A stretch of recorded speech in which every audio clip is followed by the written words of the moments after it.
اعوذ باللہ من الشیطان الرجیم بسم اللہ الرحمن الرحیم سیذکر من یخشی ویتجنبها الاشقى الذی یصلی النار الکبری ثم لا يموت فیها ولا یحیی صدق اللہ العظیم۔ رب اشرح لی صدری ویسر لی امری واحلل عقدۃ من لسانی یفقہوا قولی رب یسر ولا تعسر وتمم بالخیر آمین یا رب العالمین۔ سورۃ الاعلیٰ کی 9 آیات الحمدللہ ہم نے 2 لیکچرز میں مکمل کر لی تھی۔ آج ہم آیت نمبر 10 سے آغاز کرتے ہیں سبق کا، اور آیت نمبر 10 آپ سکرین پہ لکھی ہوئی دیکھ رہے ہیں کہ سیذکر من یخشی۔ آیت شروع ہو رہی ہے سین حرف سے، اور سین حرف پہ ہم پہلے ہی بات کر چکے ہیں کہ یہ سین حرف استقبال کہلاتا ہے، فعل مضارع سے پہلے آتا ہے اور فعل مضارع کو مستقبل کے ساتھ خاص کر دیتا ہے۔ اس کے بعد ورب آپ آگے دیکھ رہے ہیں یذکرو۔ یذکرو علامت مضارع اور آخری حرف کی پیش حرکت سے پتہ چل رہا ہے کہ یہ فعل مضارع کا صیغہ ہے، تو اس کے روٹ لیٹرز پر اگر ہم پہلے بات کر لیں تو زیادہ آسانی ہوگی ہمارے لیے، کیونکہ یہ لفظ اپنے اصل سے چینج ہو کر استعمال ہوا ہے۔ تو اسکرین پہ آپ دیکھ رہے ہیں خان صاحب بتا رہے ہیں کہ باب تفاعل کا یہ لفظ ہے تذکر یتذکرو تذکرن، یعنی اس کے روٹ لیٹرز تھے زال، کاف اور را۔ تو اوریجنلی یہ بنتا ہے تذکر یتذکرو تذکرن باب تفاعل میں، اور چینجز کے بعد پھر یہ استعمال ہوتا ہے اذ ذکر یذکرو اذ ذکرن، اور خان صاحب آگے لکھ رہے ہیں کہ دونوں کا استعمال جائز ہے، یعنی اصلی بھی استعمال ہوتا ہے تذکر یتذکرو، اور پھر تبدیل شدہ بھی استعمال ہوتا ہے اذ ذکر یذکرو۔ اچھا، اب ہم دیکھتے ہیں کہ یہ تبدیل کیسے ہوا، یعنی اصلاً بھی ٹھیک ہی تھا تذکر یتذکرو، کوئی پڑھنے میں پریشانی نہیں ہو رہی تھی، کوئی غیر صحیح فعل کی کیٹیگری میں نہیں آ رہا تھا یہ، تو یہ چینج آخر کیسے ہوا؟ تو اس کے لیے آپ کو یاد ہوگا لسان القرآن کتاب میں، جیسا کہ آپ سکرین پہ دیکھ رہے ہیں، میں نے بک کا ایک پورشن آپ کے سامنے پیسٹ کیا ہے جس کی ہیڈنگ ہے تفاعل اور تفاعل کا خصوصی قاعدہ۔ تو اس کو ہم ذرا پہلے اچھی طرح سمجھ لیتے ہیں۔ یہاں پر لکھا گیا ہے کہ تا، ثا، دال، ذال، زا، سین، شین، صاد، ضاد، طا اور ظا، یہ حروف لکھے ہیں، اور نیچے ایک سٹیٹمنٹ ہے کہ باب تفاعل اور تفاعل میں فا کلمہ اگر مندرجہ بالا حروف میں سے کوئی حرف ہو، یعنی باب تفاعل میں آپ روٹ لیٹرز استعمال کر رہے ہیں جن کا فا کلمہ، اسی طرح باب تفاعل میں آپ روٹ لیٹرز استعمال کر رہے ہیں جن میں فا کلمہ تا ہو یا ثا ہو یا دال ہو یا ذال ہو یا زا ہو یا سین ہو یا شین ہو یا صاد ہو یا ضاد ہو یا طا ہو یا ظا ہو، ان میں سے کوئی حرف ہو، تو ان دونوں بابوں کی، یعنی کون کون سے دونوں بابوں؟ باب تفاعل اور باب تفاعل کی تا کو، کیونکہ دونوں میں تا آ رہی ہے نا، باب تفاعل کی تا کیسے ہے؟ تفاعل ماضی میں، اور یہ تفاعلو مضارع میں، اسی طرح باب تفاعل میں تفاعل یتفاعلو تا آپ کو مل رہی ہے۔ تو قاعدہ یہ ہے کہ ان دونوں بابوں کی تا تبدیل کر دی جاتی ہے، یا لکھی اسٹیٹمنٹ کو ہم پڑھیں تو تبدیل ہو کر وہی حرف بن جاتی ہے جو فا کلمہ پر ہے، یعنی ان دونوں بابوں کی تا کو بدل کر فا کلمہ والا حرف کر دیا جاتا ہے، یعنی ان دونوں بابوں کی تا کو فا کلمہ والے حرف میں تبدیل کر دیا جاتا ہے، اور پھر جب فا کلمہ والے حرف میں تا تبدیل ہوگی تو ایک ہی حرف ہو جائیں گے، پھر دونوں حروف کو مدغم کیا جائے گا، یعنی ان کا ادغام کر دیا جائے گا، اور یہی روٹ لیٹرز زال، کاف اور را باب تفاعل میں استعمال کر کے دکھائے گئے ہیں۔ تو آپ دیکھ رہے ہیں کہ زال، کاف، را آگے باب تفاعل لکھا ہوا ہے، تو جو اوریجنلی بنتا ہے وہ ہے تذکرہ، اور مضارع اس کے بالکل نیچے لکھا ہوا ہے یتذکرو۔ تو ماضی پر پہلے ورکنگ کریں تو تذکرہ میں آپ نے باب تفاعل کی تا کو زال سے بدل دیا، اس لیے کہ فا کلمہ زال تھا، تو یہ بن گیا جی ذکرہ۔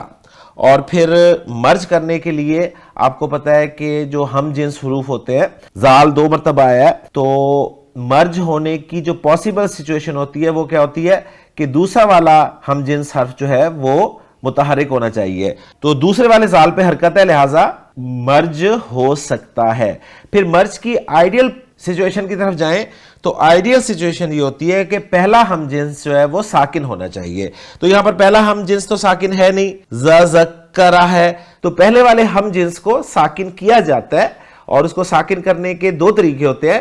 پیچھے دیکھا جاتا ہے اگر کوئی ساکن حرف ہے تو اس کی حرکت پیچھے ٹرانسفر کر کے ساکن کر دیا جاتا ہے, اور اگر پیچھے کوئی حرف ساکن نہیں ہے تو اس کی حرکت کو زبردستی اڑا کر ساکن کر دیا جاتا ہے. تو یہاں پر پیچھے تو کچھ ہے نہیں, تو پہلے زال کی جو زبر حرکت ہے اس کو زبردستی اڑا کر اس کو ساکن کیا جائے گا, اور یہ بن جائے گا جیسے کہ آپ دیکھ رہے ہیں. اب چونکہ پڑھا نہیں جائے گا اس لیے میرے لیے پڑھنا مشکل ہے. زال ساکن ہے اور پھر ذکرہ آ گیا. اب اس پہلے والے ساکن حرف کو پڑھنے کے لیے شروع میں ایک حمزۃ الوصل لگایا جائے گا زیر کے ساتھ, اور اب اس کو پڑھا جائے گا اور یہ بن جائے گا از ذکرہ. میں الگ الگ پڑھ رہا ہوں. اب دونوں زال کا مرج کرنا آسان ہو گیا, لہٰذا جب ہم مرج کر لیں گے تو یہ بن جائے گا از ذکرہ, یعنی زال پہ شد آ جائے گی. تو یہ ماضی ہو گیا. اسی طرح مضارع میں ذرا غور کریں, یتذکروا سے آپ نے تا کو چینج کیا زال میں تو یہ بن گیا یذکروا, اور پھر زال کو ساکن کیا تو یہ بن گیا یذکروا. یہاں پر حمزۃ الوصل کی ضرورت اس لیے نہیں پڑی کیونکہ پہلے یا علامت مضارع تھی, اس لیے اس کو پڑھنا آسان تھا, اور پھر دونوں کو مرج کر دیا, یعنی دونوں زالوں کو مرج کر دیا تو یہ بن گیا یذکروا. تو الحمدللہ جی یہاں پر یذکروا جو لفظ استعمال ہوا ہے یہ ہم نے دیکھ لیا.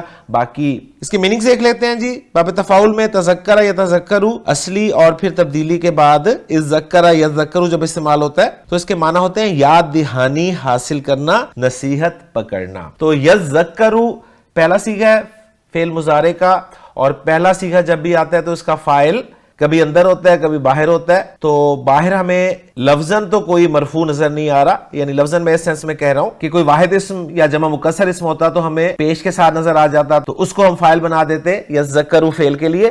اگر آنی کی آواز آ رہی ہوتی ہمیں کسی اسم کے آخر میں تو ہم اسے فاعل بنا دیتے مثنیٰ کے طور پہ. اونا کی آواز آ رہی ہوتی ہے اسم کے آخر میں تو ہم اسے فاعل بنا دیتے. ایسا کچھ نہیں ہے, تو اس کا فاعل ہمیں آگے ظاہراً نظر نہیں آ رہا. لیکن اگر آپ تھوڑا سا غور کریں تو من کا لفظ آپ کو مل رہا ہے آگے, اور من جو ہے یہ من موصولہ ہے, اور من موصولہ آپ کو پتا ہے کہ مبنی ہوتا ہے, لہٰذا مبنی اسم کو آپ رفع حالت میں بھی استعمال کر سکتے ہیں, نصب حالت میں بھی استعمال کر سکتے ہیں, اور جر حالت میں بھی استعمال کر سکتے ہیں, کیونکہ مبنی اسماء کا اعراب جو ہے وہ محلاً آتا ہے. تو دیکھتے ہیں جی کیا یہ من اسم موصول جو ہے یذکروا کے لیے فاعل بن سکتا ہے. پہلے اینالائز کر لیتے ہیں, پھر اس کے بعد ترجمہ کر کے دیکھیں گے, اگر فٹ بیٹھ گیا تو ہم اسے فاعل بنا دیں گے. من اسم موصول ہو گیا, اور آگے آ رہا ہے یخشا. علامت مضارع یا کے ساتھ آپ کو نظر آ رہا ہے, تو اسکرین پہ آپ دیکھ لیجئے خا شین یا مادہ ہے, غیر صحیح فعل, غیر صحیح فعل کی قسم ناقص, ناقص میں ناقص یائی, اور باب سین سے استعمال ہوا تو خشیہ یخشایو اصلی, اور پھر چینجز کے بعد ماضی تو وہی رہے گا خشیہ, لیکن مضارع میں ناقص کا قاعدہ اپلائی ہوگا, حرف علت پہ حرکت, پیچھے زبر تو حرف علت کو الف میں بدل دیا, واو ہوتی تو پورا الف لکھا جاتا, یا ہے تو الف مکسورہ لکھ دیا گیا, یخشا بن گیا. اور خشین اس کا مصدر ہے جس کے معنی ہے ڈرنا, مرعوب ہونا, اور آیت کا ریفرنس خان صاحب نے سورۃ البینہ کی آیت کا دیا ہے ذالک لمن خشیہ ربہ. وہاں پر خشیہ ماضی استعمال ہو گیا اور یہاں پر یخشا مضارع استعمال ہو گیا. تو بعض اوقات آپ دیکھیں گے کہ آپ کو قرآن مجید ماضی اور مضارع کے صیغے بتائے گا.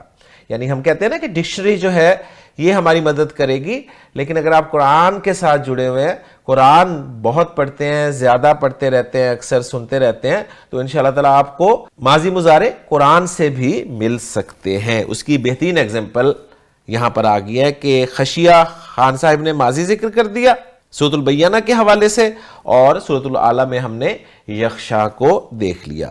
بہرحال یخشا واحد مذکر غائب کا صیغہ ہے, اور آگے کوئی فاعل نام کی چیز نہیں ہے, لہٰذا اس کا فاعل ہم ہوا کی ضمیر مرفوع متصل جو اس کے اندر ہے اس کو بنا دیں گے. یخشا فعل اپنے فاعل کے ساتھ مل کر جملہ فعلیہ خبریہ ہو کر یہ صلۃ الموصول بن جائے گا من اسم الموصول کے لیے, اور پھر من اسم الموصول اپنے صلۃ الموصول کے ساتھ مل کر یہ اب فاعل بن جائے گا یذکروا فعل کا, اور مفہوم بھی بن جاتا ہے. من یخشا کے معنی کیا ہے؟ جو ڈرتا ہے یا جو ڈرے گا.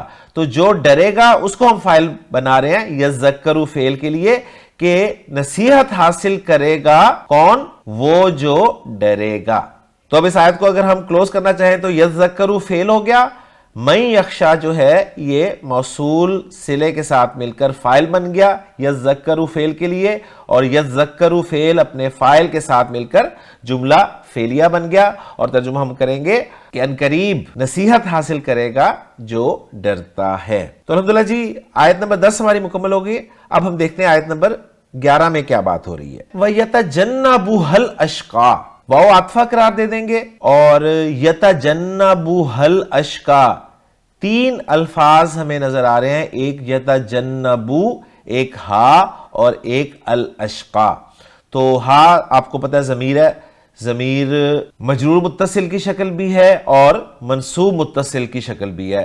لیکن آپ کو یہ یاد رہنا چاہیے کہ جو مجرور متصل ہوتی ہے نا وہ صرف دو جگہوں پر استعمال ہوتی ہے، اسم کے ساتھ استعمال ہوتی ہے اور اس وقت وہ مضاف الیہ بنتی ہے، یا پھر حرف جر کے ساتھ استعمال ہوتی ہے. تو یہاں پر ہا سے پہلے نہ تو اسم ہے اور نہ ہی حرف جر ہے، تو گویا یہ ضمیر منصوب متصل ہوئی. اور ضمیر منصوب متصل جو ہے اس کے بھی دو استعمالات ہیں، یا تو وہ فعل کے بعد استعمال ہوتی ہے یا پھر حروف مشبہ بالفعل کے بعد استعمال ہوتی ہے. تو یہاں فعل کے بعد استعمال ہو رہی ہے، اور فعل جو ہے وہ یتجنبو بتا رہا ہے کہ علامت مضارع یا لگی ہوئی ہے شروع میں، اور آخری حرف جو ہے وہ پیش کے ساتھ ہے، یعنی نارمل فعل مضارع استعمال ہو رہا ہے. فعل مضارع کا نارمل استعمال نہیں ہوگا تو وہ آپ کو زبر کے ساتھ بھی نظر آ سکتا ہے یا سکون کے ساتھ بھی نظر آ سکتا ہے، لیکن اس کی کوئی نہ کوئی وجہ ہوگی، یعنی اس کے خفیف یا اخف ہونے کی کوئی نہ کوئی وجہ آپ کو مل جائے گی. بہرحال دو الفاظ ہم نے فائنڈ آؤٹ کر لیے. آگے آ رہا ہے الاشقا.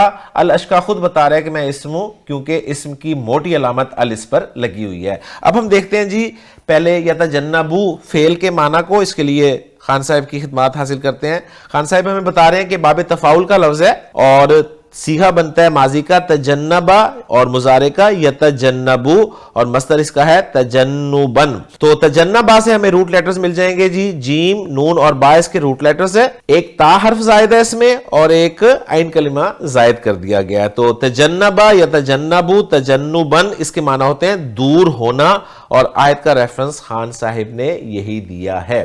تو یتجنبو فعل ہو گیا اور پہلا صیغہ ہے فعل مضارع کا، تو اس کا فاعل باہر آ سکتا ہے. لفظاً ہمیں کوئی مرفوع اسم نظر نہیں آ رہا، اسم اگرچہ الاشقا ہے لیکن لفظاً ہمیں یہ مرفوع نظر نہیں آ رہا، کیونکہ اگر یہ عام واحد یا جمع مکسر اسم ہوتا تو پیش کے ساتھ مرفوع ہوتا، مثنیٰ ہوتا تو آنی کے ساتھ مرفوع ہوتا، جمع سالم مذکر ہوتا تو اونا کے ساتھ مرفوع ہوتا، جمع سالم مؤنث ہوتا تو آتو کے ساتھ مرفوع ہوتا. لیکن یہاں پر ایسا کچھ نہیں ہے. لیکن جب ہم نے کہہ دیا کہ یہ اسم ہے تو کوئی نہ کوئی اسم تو ہے، ظاہر بات ہے مثنیٰ تو ہے نہیں، نہ جمع سالم مذکر ہے نہ جمع سالم مؤنث ہے، تو یہ یا تو واحد ہے یا پھر جمع مکسر ہے. اس کے لیے پھر ہم ڈکشنری کی مدد لیں گے. تو اسکرین پہ آپ دیکھ رہے ہیں کہ شین کاف واو مادے کو خان صاحب نے استعمال کیا ہے باب سمیہ سے، تو بنتا ہے اس کا ماضی اور مضارع شکیوا یشکو شکون.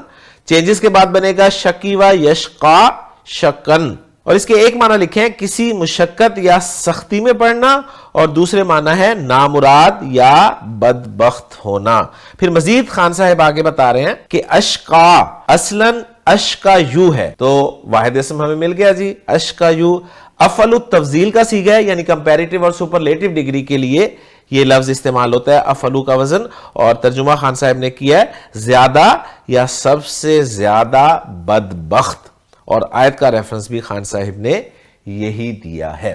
تو الحمدللہ جی ساری انفارمیشن ہمارے سامنے آ گئی. تو گویا الاشقا جو ہے یہ فاعل بن جائے گا یتجنبو کا، اور ہا ضمیر منصوب متصل جو ہے اس کو ہم پہلے ہی مفعول بھی بنا چکے ہیں، کیونکہ ہم نے یہ جان لی ہے کہ فعل کے بعد جو ضمیر متصل آتی ہے وہ منصوب متصل مفعول بھی ہی بنتی ہے. اب اگر ترجمہ کرنا چاہیں تو کچھ یوں بنے گا کہ اور دور ہوگا اس سے زیادہ بدبخت، یہ لفظی ترجمہ ہوگا. اور ہا کی ضمیر پھر کس طرف جائے گی اس کے لیے ہمیں دیکھنا پڑے گا پیچھے. ہا کی ضمیر جو ہے الذکرہ کی طرف لوٹے گی، وہ جو ہم نے پڑھا تھا نا پیچھے نصیحت، فذکر ان نفعت الذکرہ، اس الذکرہ کی طرف یہ ضمیر ہا جا رہی ہے کہ اس سے دور ہوگا جو زیادہ بدبخت ہے۔ اب اس آیت کو اگر ہم کلوز کریں تو فعل یتجنبو اپنے فاعل الاشقا اور مفعول بھی ہا ضمیر سے مل کر جملہ فعلیہ خبریہ ہو کر اس کو ہم عطف کر دیں گے، یعنی اس جملے کو معطوف بنا دیں گے پچھلے جملے پر واو عاطفہ کی مدد سے۔ تو الحمدللہ جی آیت نمبر 11 بھی ہماری اینالائز ہو گئی۔ آگے آیت نمبر 12 جو ہے وہ شروع ہو رہی ہے الذی اسم موصول سے، اور پوری آیت ہے الذی یصلی النار الکبریٰ۔ الذی اسم موصول ہے، ہم جانتے ہیں اکیلا کبھی نہیں آتا، جب بھی آتا ہے اپنے صلے کو ساتھ لے کر آتا ہے، تو صلہ جو ہے اس کا زیادہ تر جملہ فعلیہ ہوتا ہے۔ تو آگے ہمیں یس لا ہمیں فعل نظر آ رہا ہے، اور فعل میں نے اسے کیسے پہچانا ہے؟ علامت مضارع یا سے، تو گویا یہ بھی پتہ چل گیا کہ یہ فعل مضارع کا صیغہ ہے، تو یا علامت مضارع آ گئی تو پہلا ہی صیغہ ہے، سیدھی سی بات ہے، کیونکہ نہ آنی نظر آ رہا ہے، نہ اونا نظر آ رہا ہے، نہ نون زبر نہ نظر آ رہا ہے، تو پھر بچتا پہلا ہی صیغہ ہے۔ علامت مضارع یا کو سائڈ پہ کر دیں تو ہمیں روٹ لیٹرز بھی نظر آ جائیں گے، صاد لام اور یا۔ شر کی مدد لی تو صاد لام یا خان صاحب نے لکھا ہے کہ باب ضرب یضرب سے جب استعمال ہوتا ہے تو صلا یا یصلی یو اصلی، اور چینجز کے بعد صلا یصلی صلین، اس کے معنی ہوتے ہیں جی کسی کو آگ میں ڈالنا، کسی چیز کو آگ پر بھوننا۔ گویا باب ضربہ سے جب یہ مادہ استعمال ہوتا ہے تو اس وقت یہ فعل متعدی کے معنی میں استعمال ہوتا ہے، لیکن جب باب سمیہ میں یہ استعمال ہوگا تو اس کے صیغے بنیں گے صلیہ یصلیو اوریجنلی، اور تبدیلی کے بعد بنیں گے جی صلیہ یصلا، اور مصدر اس کا ہوگا صلین۔ اس کے معنی ہوں گے آگ میں گرنا، آگ کی تپش جھیلنا، اور گویا پھر آگ میں بھننا کے معنی بھی اس کے لیے جا سکتے ہیں، اور اکثر آپ دیکھیں گے کہ آگ میں گرنا معنی کے اعتبار سے اس کا ترجمہ جو ہے وہ داخل ہونا کیا جاتا ہے۔ بہرحال یسلا ہم نے فعل مضارع پہچان لیا، اور پہلا صیغہ ہے تو اس کا فاعل آگے آ سکتا ہے، لیکن ہمیں آگے مرفوع اسم نظر نہیں آ رہا۔ النار منصوب ہے، اور الکبریٰ اگر آپ تھوڑا غور کریں تو الکبریٰ کوئی الگ سے اسم نہیں ہے، بلکہ وہ النار کی صفت کے طور پہ استعمال ہو رہا ہے، اس لیے کہ النار مؤنث ہے تو الکبریٰ بھی مؤنث ہے، اور الکبریٰ جو ہے الاکبر کی مؤنث ہے، اور الاکبر جو ہے یہ کبیر سے افعل التفضیل کا صیغہ ہے، کمپیریٹیو یا سپرلیٹو ڈگری کے لیے استعمال ہوتا ہے، اور یہ ہم جانتے ہیں کہ افعل التفضیل کو جب آپ سپرلیٹو ڈگری کے معنی میں استعمال کرنا چاہتے ہیں تو دو طرح سے استعمال کر سکتے ہیں اس کو، یا تو اسے صفت بنا لیتے ہیں کسی موصوف کی، یا پھر اس کو مضاف بنا لیتے ہیں۔ تو یہاں پر دیکھیں صفت بن کر آ رہا ہے تو کنفرم ہو گیا کہ یہ کبیر اسم سے کبریٰ افعل التفضیل کا صیغہ ہے جو کہ مؤنث کے لیے استعمال ہوتا ہے۔ تو الکبریٰ النار کی صفت بن گیا، انالائز کر کے دیکھ لیں، النار مؤنث، الکبریٰ مؤنث، النار معرفہ، الکبریٰ معرفہ، النار واحد، الکبریٰ واحد، النار منصوب، تو الکبریٰ کو ہم یہاں پر منصوب کہیں گے۔ یہ بات ذہن میں رکھتے ہوئے کہ یہ مبنی نہیں ہے، اس کا استعمال مبنی کی طرح ہم کرتے ہیں، یہ اس میں مکسور ہے۔ بہرحال النار الکبریٰ تو ہمارا موصوف صفت سے مل کر مفعول بھی بن گیا، تو ظاہر بات ہے آگے مرفوع اسم تو کوئی ہے نہیں، تو فاعل جو ہے پھر ہم یصلا کے اندر جو ہوا کی ضمیر ہے، ضمیر مرفوع متصل، اس کو بنا لیں گے، اور اس جملے کو مکمل یوں کریں گے یصلی النار الکبریٰ کو کہ یصلا فعل اپنے فاعل اور اپنے مفعول بھی سے مل کر جملہ فعلیہ خبریہ ہو کر صلۃ الموصول بنا الذی اسم الموصول کے لیے۔ اب الذی اسم موصول اپنے صلۃ الموصول کے ساتھ مل کر کیا بن رہا ہے؟ ظاہر بات ہے آیت تو ختم ہوگی، کوئی بات بھی آگے چلتی ہوئی نظر نہیں آ رہی، تو الذی اسم موصول اپنے صلے کے ساتھ مل کر صفت بن رہا ہے پچھلی آیت میں الاشقا کا، یعنی وہ جو بدبخت کون ہے اس کو بتایا جا رہا ہے، اس کی صفت بیان کی جا رہی ہے، یہ وہ ہے جو داخل ہوگا، گرے گا آگ میں، اور کون سی آگ؟ وہ آگ جو سب سے بڑی ہے۔ تو یہاں پر ہم سب سے بڑی ترجمہ کریں گے، اس لیے کہ افعل و تفضیل صیغہ جو ہے وہ سپرلیٹو ڈگری کے طور پر استعمال ہو رہا ہے۔ تو الحمدللہ جی آیت نمبر 12 مکمل ہوگی، چلتے ہیں آیت نمبر 13 کی طرف۔ آیت نمبر 13 ہے ثم لا يموت فيها ولا يحيا۔ ثم حرف سے شروع ہو رہی ہے یہ آیت، ثم ہم جانتے ہیں عاطفہ ہوتا ہے، یعنی حرف عطف ہے، اور اس کے بعد لا ہمیں نظر آ رہا ہے. اس لا کو اگر ہم پہچاننے کی کوشش کریں تو لا نفی جنسی ہے نہیں، کیونکہ اس کے بعد اسم نہیں ہے. لا کے بعد کیا آ رہا ہے، اس سے ہمیں پتہ چل جائے گا یہ لا کون سا ہے. آگے آ رہا ہے جی یموتو. علامت مضارع سے ہمیں پتہ چل رہا ہے کہ فعل مضارع کا صیغہ ہے، اور فعل مضارع جو ہے وہ بالکل اوریجنل صحیح استعمال ہوا ہے، یعنی آخری حرف کی پیش حرکت کے ساتھ. تو نارمل فعل مضارع ہے، تو ثابت ہوا کہ لا جو ہے لا نافیہ ہے، جو فعل مضارع کو منفی بنانے کے لیے استعمال ہوتا ہے. تو لا نافیہ ہو گیا، یموتو فعل مضارع ہو گیا. اور اس کے اگر ہم مادے پر بات کریں تو سکرین پہ آپ دیکھ رہے ہیں میم واو تا اس کا مادہ لکھا گیا، نون سے استعمال ہوا ہے، اجوف واوی ہے غیر صحیح فعل کی قسم. تو یہ اوریجنلی بنتا ہے ماوتا یموتو، اور پھر تبدیلی کے بعد بنے گا ماتا یموتو موتن، مصدر اس کا، جس کے معنی ہے آگ کا بجھ جانا، کسی چیز کا بے جان ہو جانا، یعنی مرنا کے معنی میں یہ استعمال ہوتا ہے. تو یموتو فعل مضارع کا صیغہ، واحد مذکر غائب کا صیغہ، فاعل آگے آ سکتا ہے، آگے کچھ مرفوع ہمیں نظر نہیں آ رہا، لہٰذا ہوا کی ضمیر جو ہے ضمیر مرفوع متصل، اس کا ہم فاعل قرار دے دیں گے. آگے فیہا ہے جو کہ جار مجرور کا مجموعہ ہے، فی حرف جر ہے، ہا ضمیر مجرور متصل، یہ مجرور ہے اور لوٹ رہی ہے النار کی طرف کیونکہ مؤنث کی ضمیر ہے.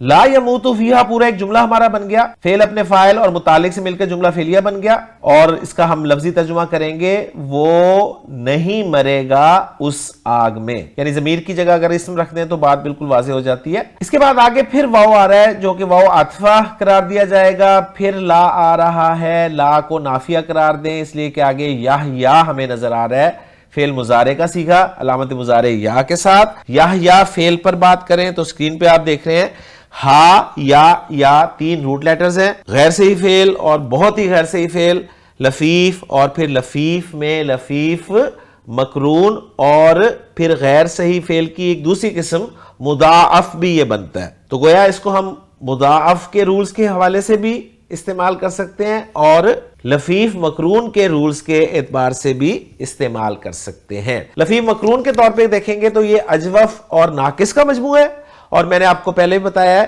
کہ لفیف مقرون یعنی اجوف اور ناقص جب اکٹھے استعمال ہوتے ہیں تو اجوف کے رولز اپلائی نہیں کیے جاتے، صرف ناقص کے رولز اپلائی ہوتے ہیں.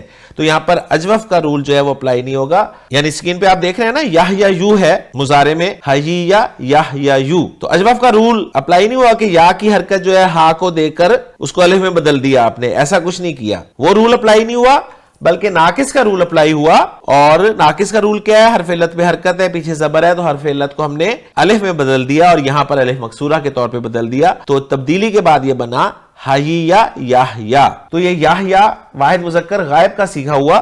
اچھا انٹرسٹنگ بات یہ ہے، خان صاحب لکھ رہے ہیں کہ اس کے دو مصدر آتے ہیں. ایک اس کا مصدر ہے حیاءن، اس صورت میں اس کے معنی ہوں گے شرمانا یا حیا کرنا، اور دوسرا اس کا مصدر ہے حیاتن، اس صورت میں اس کے معنی ہوں گے زندہ ہونا یا زندہ رہنا. تو یہاں پر یہ ظاہر بات ہے شرمانا کے معنی میں استعمال نہیں ہوگا کہ وہ بدبخت جو ہے وہ اس آگ میں داخل ہوگا، پھر اس میں نہ وہ مرے گا اور نہ ہی شرمائے گا، یعنی یہ معنی تو بنتے نہیں ہے نا. یعنی مرنے کے ساتھ زندہ ہونے والے معنی ہم استعمال کریں گے کہ پھر نہ وہ اس میں مرے گا اور نہ ہی زندہ رہے گا.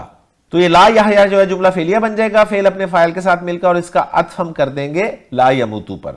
اور پھر لا یموتو فیہا معطوف علیہ بن گیا، لا یحییٰ معطوف بن گیا، یہ معطوف علیہ اپنے معطوف کے ساتھ مل کر پھر ثم حرف عطف کی مدد سے پچھلے جملے پر عطف ہو جائے گا. اس طریقے سے ہم انشاءاللہ تعالی آیات کو اینالائز کرنے کی کوشش کریں گے. انشاءاللہ تعالی اگلے لیکچر میں جو کہ ہمارا سورۃ الاعلیٰ کا آخری لیکچر ہوگا، اس میں ہم انشاءاللہ تعالی دوسرا رکوع اور باقی آیات جو ہیں جو کہ 6 رہ گئی ہیں، ہم انشاءاللہ انہیں اینالائز کر کے اپنی سورہ مبارکہ کو مکمل کریں گے. میں امید کرتا ہوں آپ سب سے کہ آپ انشاءاللہ تعالی اس سورہ مبارکہ میں یا آج کے سبق میں جو ہم نے افعال پڑھے ہیں ان کو ایک دفعہ ریوائز کر لیں گے تو آپ کے لیے فائدہ ہو جائے گا. آپ تمام افعال کی لسٹ بنائیں اور ایک صورت میں استعمال ہونے والے تمام افعال کو آپ یاد کر لیں. اسٹوڈنٹس اکثر پوچھتے رہتے ہیں جی ویکیبلری کیسے بڑھائیں، تو ویکیبلری ایسے ہی بڑھے گی جی.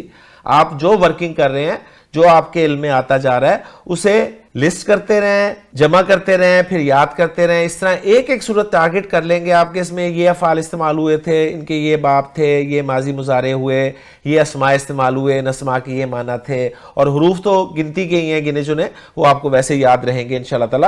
تو اس طرح آپ ہر صورت میں استعمال ہونے والے اسماء اور افعال کو یاد کر کے اپنی ویکیبلری بھی بڑھاتے رہیں گے انشاءاللہ تعالی.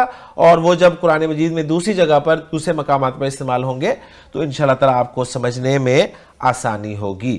تو میں امید کرتا ہوں کہ آپ میرے اس مشورے پر عمل کریں گے اور انشاءاللہ تعالی یہ مشورہ آپ کے لیے مفید اور کارگر ثابت ہوگا. تو ختم کرتے ہیں جی اپنے لیکچر کو. انشاءاللہ تعالی اگلے لیکچر میں پھر آپ سے ملاقات ہوگی. سبحانک اللہم و بحمدک، اشہد ان لا الہ الا انت، استغفرک و اتوب الیک.